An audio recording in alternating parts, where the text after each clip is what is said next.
Now, the Somali President Hassan Sheikh Mahmoud has condemned the attack. He called the victims martyrs. Let's now bring in Mary Harper, who is BBC News Africa editor. Thanks for joining us on the program. How disruptive a force is Al-Shabaab? Well, as has been shown in this attack in Mogadishu today, they can still prove to be highly disruptive.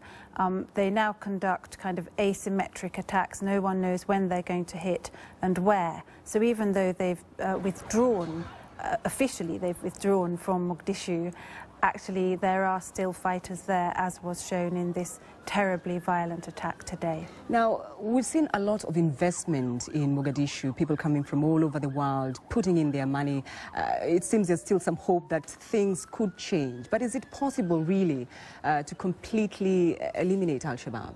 I don't think it's possible to completely eliminate them, even though the new government of Somalia quite often tells the world that they have defeated Al-Shabaab. They still control huge swathes of the rural areas in south-central Somalia, and also they can carry out these attacks in towns. So they're absolutely not a force that you can get rid of. But at the same time, as you mentioned, the fact that lots of people are coming back to invest, to rebuild, people coming from diaspora countries, to start their lives again, even in a city like Mogadishu, shows how much it has changed over the past few months. It used to be a city of front lines, a city that was impossible to operate in, but now it's a place that is far more safe than it used to be. You know, the last time I spoke to the president, he intimated that his priority is the reforms in the security forces, or reforming the security. Have we seen any changes at all? Has that been done? Yeah, I mean, he has said his top three priorities are security, security and security.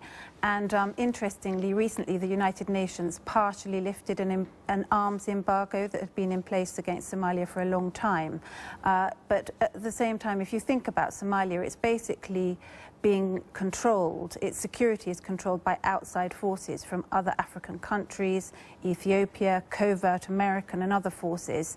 So it basically, there's still a very long way to go in terms of there being a proper, reliable, united Somali security force to take control of the country. So still a long way to go. Mary Harper, thank you for joining us on the program. You're welcome.